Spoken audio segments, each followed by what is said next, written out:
Well, I agree with Teresa that we should not be rebuilding those countries. That's not why we went there. And I think that is a total misperception. Shouldn't be doing social engineering. However, we should be doing some rebuilding. Remember why we started this. It was because it was a terror attack. All we're doing is defending ourselves. And what we've got to do is analyze.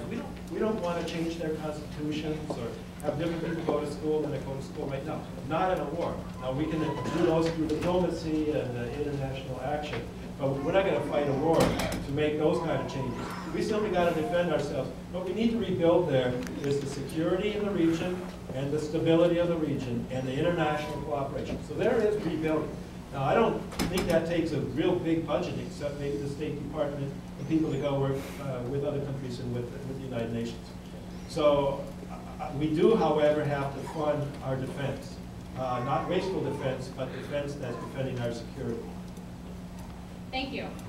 Betty McCollum, if you'd also answer the same question. Our wars in Iraq and Afghanistan are costing America thousands of soldiers' lives and in dollars. What should the cost be to rebuild Iraq and Afghanistan?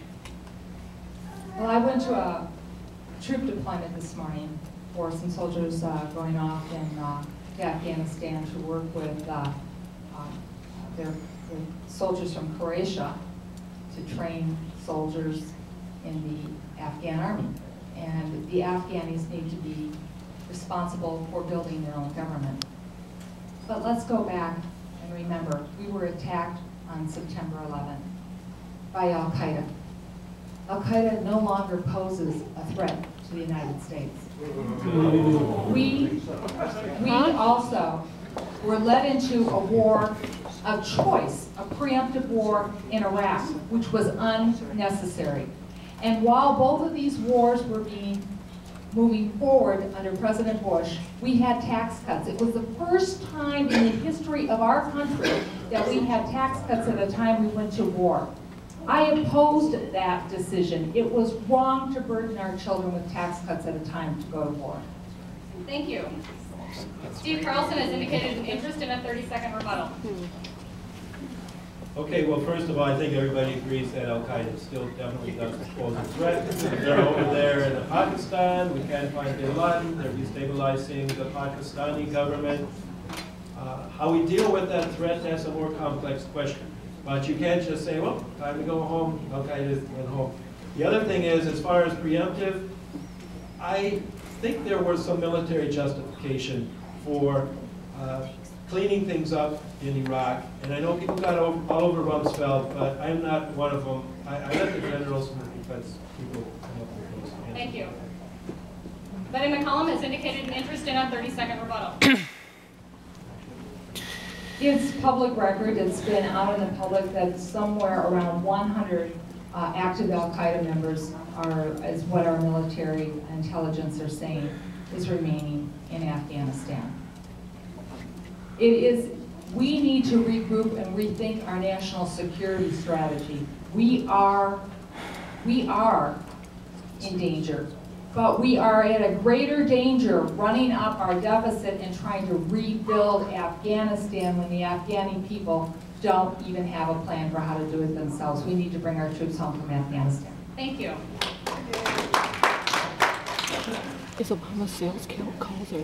Our audience has asked a broad array of questions already this evening, including healthcare, foreign policy, energy, debt, jobs. They'd like to ask our candidates to drill down a little bit more regarding priorities. There's a lot to do. Betty McCollum, if you would be the first to answer this question. When the U.S. House reconvenes in January, what do you think the first major piece of legislation should be, and what will you move forward?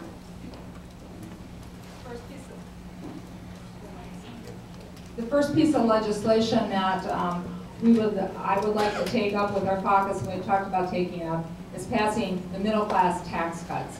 That needs to be done. We would have liked to have done it in the House of Representatives before we adjourned, but the Senate made it extraordinarily clear to us that they weren't going to take it up until after the election. I think that was a missed opportunity, but we have a two-chamber system, so I want to go back and pass the middle class tax cuts. It's my first priority. Thank you. Teresa Collett, if you would answer the same question, when the U.S. House convenes in January, what do you think the first major piece of legislation should be?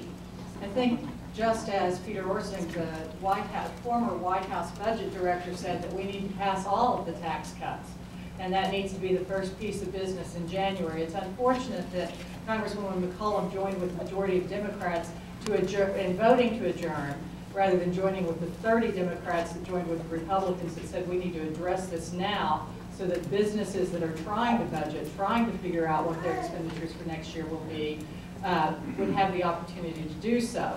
So it's important that we do that as soon as possible, since this current Congress has acted irresponsibly in taking an early adjournment instead of acting on all of the tax cuts which are necessary to get business expanding and hiring again.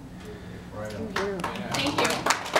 Steve Carlson, if you can next answer the same question. When the U.S. House convenes in January, what do you think the first major piece of legislation should be? Well, I don't think just doing that is going to get people hiring again.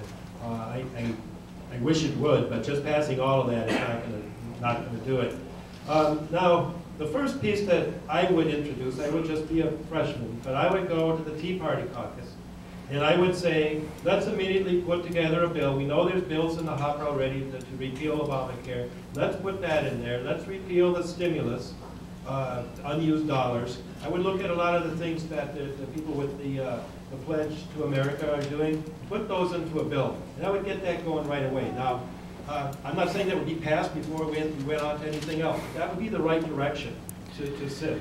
I really think that, yeah, Teresa's right and Betty is wrong. You cannot just go out with the middle class tax cuts. That's ridiculous. These people, $250,000 and up, they need some kind of capital, some kind of income and certainty in the environment that we're going to be able to start businesses and make investments to put people to work and be competitive in the world again.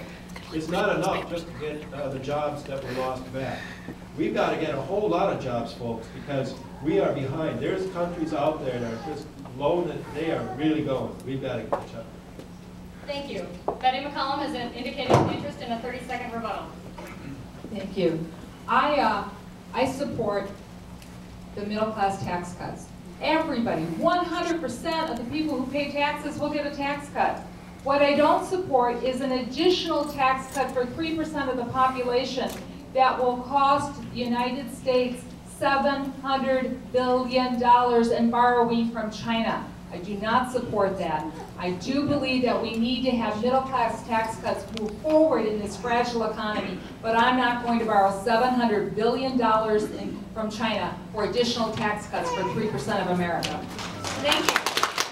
Teresa Collett has also indicated an interest in a 30-second rebuttal.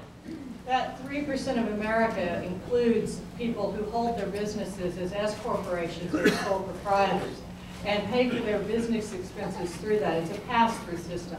Part of the problem with this particular Congress and this administration is that there are fewer actual people with business experience who have owned and run their own businesses, and far too many academics. I know that's a hit on myself to some degree. But nonetheless, we need people that understand that sole proprietors, that income is not necessarily income that they're going to use for a European vacation. It's income they're going to use to buy more inventory. Thank you. Steve Carlson has also indicated interest in a 30-second rebuttal. If our audience, please remember to hold your applause until the end of the forum. Thank you. Well, I think what Obama is trying to do with his argument about the $700 billion, you know, he's trying to make it look as if this is a bailout. You know, everybody's mad about the bailout, so he's going to try to say, well, who's really getting the bailout? It's these 3%. Now, as far as borrowing from China, China right now holds what? $500 billion, $700 billion in mortgage-backed securities. I mean, we go over there to ask for money. It's not the time for us to be talking about we don't want to borrow from China anymore. I don't know that the borrowing would all be from China anyway. I seriously don't. Thank you. To switch gears once again, Teresa Collett, if you'd be the first to answer this next question. What changes would you like to see made to our current education policies?